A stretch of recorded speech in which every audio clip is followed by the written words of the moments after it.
Going to the gym for the first time can seem scary, I know. Especially if you got your view of the gym from social media. Here's what to expect, what you should do, what you should bring, and some other information that will help along your fitness journey. Here's what you should do before you go to the gym for the first time. You should take a before picture, a progress picture of you in the mirror. You can do flexing and non-flexing. It doesn't matter, just take a picture of all your body parts. You'll use this as a before picture and put it somewhere where it can't be lost, it can't be deleted, like a Google Drive. If you're scared about going to the gym and you're like, I don't really know if the gym's for me, some gyms might have either a 1 day or 1 week free trial, depending on what your gym has, and maybe some gyms might not have it, but just ask and see if they've got it. Now, I'm not sure if this is for every gym, but when you sign up, someone might run you through all the equipment and how everything works. They'll tell you how to do the correct form and what muscles they will hit. If there's no one that does that, you can just ask someone. Just wait for them to finish their set. I'll get into what a set is later. If not, you can search it up on Google or on YouTube. You could probably just take a picture of it with the Google app. You can highlight the thing and say, what is this machine? They'll be like, oh, it's bench press. And you go, how do I do bench press correctly? Just watch like a 2-minute video, how to get good form. Then you can use that machine properly. Here's what you should bring to the gym. You should bring a drink bottle, your phone, headphones if you want to listen to music while you're working out, a spare change of clothes,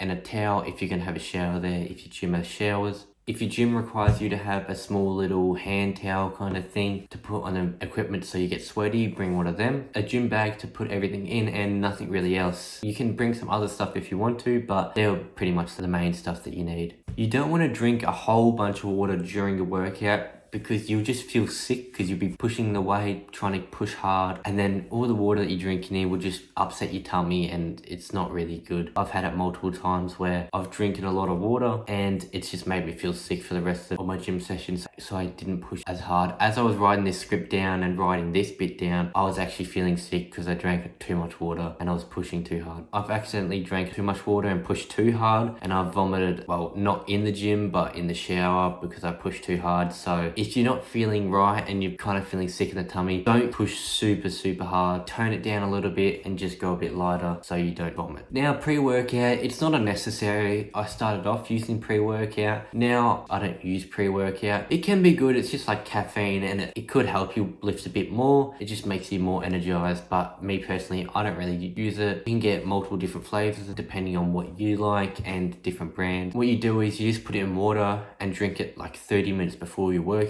But make sure not to drink too much, put too much powder in, or it could make you sick. So do a little bit research in how much water you should dissolve it in. You should wear comfortable clothes that you are good working out in. It could just be a normal t-shirt, or it could be one of those stretchy kind of gym shirts. I don't wear them because when you sweat, some of the plasticky stuff actually goes into your body. So I don't really use them anymore, but if you want to, you can. And bring some runners. You don't have to buy lifting shoes, just a shoe with a flat bottom so you're not wearing like high heels. Most people wear like Converses and some people wear Vans because they got flat bottoms, but as long as the shoe has got a flat bottom, you'll be fine. Now, I'm saying it doesn't have to be exactly flat. It can have those rip water groove stuff, so it doesn't have to be an exactly flat shoe. So how many times should you go to the gym a week? Well, that's obviously dependent on you, and it also depends on what you workout you'll be doing. If you're doing a split for 7 days a week, you're doing 7 body parts, they'll be fine because you give the muscle enough time to rest and recover. If you're doing stuff like push and pull, you might want to have some rest days in between, but that's obviously depending on you, depending how much you will be pushing and how much weight you'll be lifting, and depends how sore you will be after. So it's dependent entirely up to you. Just listen to your body. Make sure when you add on weights or take off the dumbbells off the stands, put them back once you're done with them and put them back in the exact same spots. If you get 15 kilos dumbbells, make sure to put them back in the exact same spot you got them, and also make sure to unrack your weights and then put them back where you got them. Try to get a gym buddy. Not everyone has a gym buddy, but if you get a gym buddy, it'll be a lot easier and a lot more fun, a lot easier to be motivated because you'll both be keeping each other accountable. If your gym buddy has prior experience to the gym, they can teach you and show you all the forms and show you what this machine does, teach you about the muscle groups and some dieting stuff. But if not, that's totally fine. If you got a gym buddy and you're both at the same exact spot, it would be fun as well because you'll be both learning about fitness and being going on your fitness journey at the exact same time. See, you won't want to go to the gym every single time because you don't feel motivated, you don't feel like it. Those are the days that you still need to go even if you don't feel like it, because if someone doesn't feel like going to the gym all the time and you always always go to the gym, no matter if you feel like it or not. You will always beat that person, no matter what. It doesn't matter if you're training for a marathon and the other person doesn't feel like it, or if you're just trying to build more muscle and strength, you will beat the other person 100% of the time. Let's talk about newbie gains. Newbie gains is a period, it's in the first 1 to 2 years of your gym progress where you pack on a lot of muscle. It depends on your genetics and how much muscle you bring on, but in the first 1 year to 2 years, I gained on about 10 kilos of muscle. Now, obviously, I was a bit skinny and was under eating a little bit before I went to the gym, but I also have good genetics, so that also came in handy. Now, the reason that newbie gains is a thing is because your muscles aren't used to getting worked out, so they grow even faster because you're kind of like shocking the muscles. That's probably a simple way to explain it without really getting into how your muscles grow. Now, obviously, your eating and your diet is a big factor of how much muscle you'll be making in these first 1 to 2 years. I'll get into the muscles, the dieting in a bit. When I first started, I had a program made for me, which I really hated. I really hated that program. I liked some of it, but there was some stuff on it that I absolutely hated. Going to the gym and doing this program just made me not want to go to the gym as much. It just made me super unmotivated. And then I switched to kind of making my own program on the fly. So I just go, let's say I'm doing a leg day. I go, oh, there's this machine here. I like this machine. I can do this other machine. I can do this exercises. I do the exercises that I like. As long as you're getting all the muscle groups worked out and you're actually doing good workouts for every muscle group, it's just more enjoyable. If you wanted to, you could actually make your own program where it's only stuff that you do and you just follow it. But me, I make my own program on the fly and just use the machines that I see and are free and I like. Okay, here's what reps and sets are. So repetitions, or reps for short, is basically saying how many times you'll be doing, let's take the example, bench press. So let's say I'm doing bench press for 15. That's what I normally recommend and that's what I do. 12 to 15 is for more building muscle, and lower rep range like 5 but with heavier weights is for more for strength. The reps is how many times you're doing this one exercise. Like I said, I do 15, so you'll be doing 15 repetitions and then you have a break. And then the sets is how many times you'll do that 15. So I normally do 4, so I do 4 sets of 15. If you want to, you could do 3 sets or you could do 12 repetitions, whatever you want, whatever is best for you. It's completely up to you, but the rep range does change whether you're looking to train for rep explosiveness or just muscle gain or endurance. So depending on what your training needs are, your obviously rep ranges and set ranges will change. Now here's something I do. I'm the only person that I think ever does this. I'm the person who came up with this thing. I didn't hear it from anyone else. So what I do is when I'm doing my 15 reps, I finish it off with one extra one, which is I say good for good luck, and then I just do another one just because. And if I do a bad form in that 15 reps, let's say I'm at number 8 and I did a bad form, I'm still on number 8, so the next one is number 8, and if I do that form well, then I move on to obviously the next one. And if I go down in weight because I can't lift the weight anymore, I minus 1 rep. So let's say I just did 8 before and this is my 9th and can't reach it, so I take off the weight, I'm back down to 8, so this one will be 8 and then 9. And I also do the same thing, but if I'm taking a breather, if I need to take a break or a breath, so let's say I'm just struggling and I need a little bit of a rest, I minus 1 as well, but I don't do that often, so that's there as well. If you want to do that, you can do that, but it's all up to you if you want to do it or not. See, at the start, you don't need to train heavy weights, you don't need to train super hard. What I recommend you to do is just get the form down correctly, do it with light weights, do it for maybe the first 1 to 2 months or until you feel like you got a really good grip on how the form of each machine works, just so it prevents any injuries. So you might be like, oh, but this sucks, I'm not lifting heavy weight. Get a weight that you would kind of challenge you, but not super heavy, just so you can get those forms perfect, and then you can start adding on weight. Here's another thing, this I wouldn't recommend if you're starting off training till failure. This is mainly for strength and I wouldn't recommend it at the start. If you wanted to train to failure, I would wait till you get all the forms down correctly and perfect before you try to do something like this, because you can injure yourself pretty badly if you are doing a bad form and you're kind of struggling and you're trying to train to failure. That is a high risk for injury and you don't want to get injured in the gym. Here's what you should do for a weight for muscle building. Those last couple reps, so let's say you're doing 15 like I'm doing and you're on 12 and you feel the burn, you're kind of struggling and you just got to keep on grinding through it. That is a good weight for you. And obviously at the start it'll be really uncomfortable and you won't get used to the pain of, you know, pushing through and grinding through those last couple of sets, but eventually after time it'll be easy to grind through them and you'll be able to deal with the burn a bit bit more. I kind of mentioned this before, but if you can't lift the weight anymore and you're kind of struggling and then you fail, let's say you're on rep number 6, for example. So what you do is you just go down to the next weight and keep on going until you finish your 15 repetitions.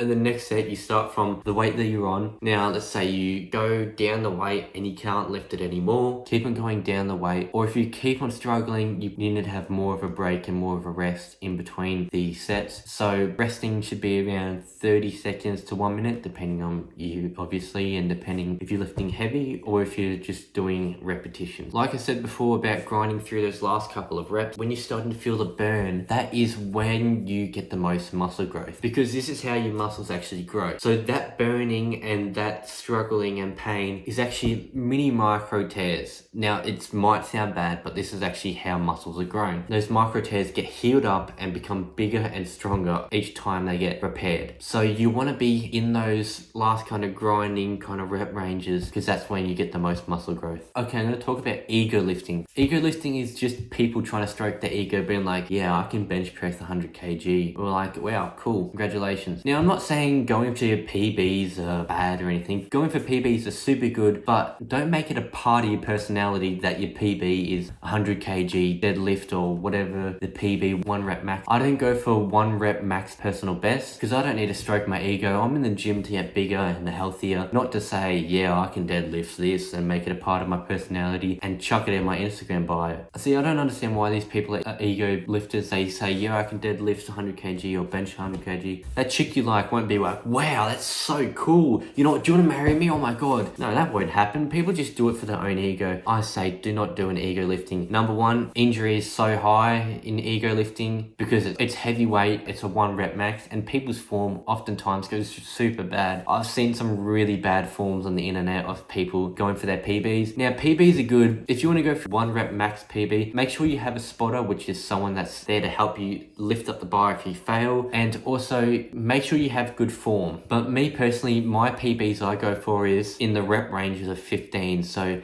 let's say I go for 15 reps of, let's say I did 60 kilograms, and then next time I'm going to go to 65 kilos and do 15. That's kind of PBs for me, but I don't do 1 rep max because it's just too dangerous. Because I've seen such bad injuries. See, it's not from the gym, but I've seen and know people that has torn like their muscles off and they've been out of work for 12 months. It's just not good. They have been out of workout for ages. It's just not pleasant, and I don't think anyone should do that. Should even risk it, but obviously that's up to you. I can't stop you, but just be aware that some of the injuries in the gym, some could be potentially permanent injuries or could sit you out for 12 months and just make you sit at home on the couch, won't be able to work and won't be able to go to the gym. See, people's idea of the gym might be bad because they get it from TikTok. They see these people that post these gym creeps, and then these women get a bunch of views, when most of the time it's a dude just looking around. They just post it and say like, oh, see this dude's eyes, he was staring at me. That's not really what the gym is. There's not really people filming themselves working out. Now, if there is, there might be some influencer or something at your gym that films themselves, but most of the time there won't be someone there that's recording themselves and trying to expose you. If there's a chick in the gym that you do like and you think is very attractive, go up and ask for her Instagram or something like that. Actually have a conversation. And if you are being a quote unquote gym creep or looking at the chick, yeah, probably just best go up and talk to her so you don't see creepy looking at her. Because if she catches you staring at her, it's a little bit creepy, and now if you go ask for a number, she'll be like no. So just go chat to the chick. See, everyone in the gym is pretty friendly. Well, I'll say most people. There might be someone that might not be that friendly, but most people are pretty friendly. If you go ask them a question or something, they'll be more than happy to help you. Also, there is personal trainers at the gym that you could ask questions. See, most people are nice because they're obviously there trying to better themselves, and they were once where you were at and they didn't really know, so they're more than happy to help you. Most of the fitness content is blown up on the internet is not good advice. Like people saying, yeah, you get a 6-pack by eating 12 pizzas a day, and then to just do this 1 ab workout and my abs are like this. See, they only say that for the views. They don't actually do that, because if they post a thumbnail with a pizza in friends saying how to get a six-pack diet, and you'd be like, oh, I'd love to get a six-pack while eating pizza. Well, they're only doing it for the views, and that's not actually real. And sometimes they'll sell you on a course or a diet or something. So be careful for who you trust. Trust some actual people. If you want to actually get a six-pack, this is how you do it. So you need to figure out how much your body burns in calories a day and just eat under that amount of calories. Let's say you eat 600 calories under, your body will get that 600 calories from the fat that's stored on your body. So then you'll start to slim down over time. Obviously, the less calories you eat, the more it will take from the fat, but obviously you need some calories to move. So I'm not quite sure how much you should go under. So research that for yourself. And it obviously depends on what you do and what you like and what you eat. And here is the opposite. This is called bulking. There is two types of bulking. There's dirty and there is clean bulking. Dirty bulking is just eating all the junk food that you can, get a surplus of calories. So let's say you use 2,000 calories a day. Let's say you eat 2,500 calories of pizza. Those extra calories will help with your muscle growth. I recommend bulking up in the first couple of years, maybe 1 to 2 years. It'll help your newbie gains. You'll build even more muscle. And with clean bulking, what the difference is, this is recommended, but I gotta say, when I started, I dirty bulked. But with clean bulking, what it does is it doesn't give you fat. You won't build fat on your body. So with dirty bulking, you will get a bit chubby. See, I did get a bit chubby when I was dirty bulking. I was eating everything I could. It would be more enjoyable than clean bulk. I've never clean bulked before. But clean bulking, you would eat clean stuff, like you'd get your calories from rice, chicken, meat, all the healthy stuff you can think of. And then you would have to eat a lot of it to get over that surplus. If you want to burn more calories than you actually spend in a day, do cardio, because your body is working a lot more. You got to use your respiratory system. Your heart starts pumping more. Your body is using more energy and running and doing the cardio activities. So you will be burning more than just staying and sitting on a chair for the whole day. And obviously working out does burn calories, but cardio using more of your body and needs more energy to run. Okay, let's talk about protein. Protein is in your food you eat, but there is something called protein powder, which you can have in a protein shake, which will just be a supplement. Think about this, it's just adding on more protein than you take in a day through a drink. There is a formula to figure out how much protein you should be eating a day. 1 gram of protein per kilo, something like that, 1.2 grams per kilo. Just figure that out, figure out how much protein you should be eating. Obviously, the more protein, the better. And also you can substitute it, get more protein through the protein shake. Here's creatine. I'll quickly go over creatine. Creatine is a supplement that is the most researched supplement in the world, and it's not negative. There's no side effects. You might get a little bit of a tummy ache depending on which creatine. All creatine is the same. Some just dissolves easier in water. If you get a little bit of a tummy ache from drinking normal creatine, you can switch to another creatine that is easier for your tummy. Only like 15% of people get tummy aches from having creatine, so you can switch to another one. And what creatine does is it just pretty much stores more water in your muscles. So your muscles are fuller because they've got storing more water in them from that creatine. So you can get a strength gain, and you will get a weight gain, which is mainly water weight from this creatine. It's like 2 kilos to 3 kilos extra weight in muscles, and you will look better and more fuller. You will need to drink more water when taking creatine. Most of the water that you'll be drinking will be stored in your muscles. Short-term pain for long-term gain.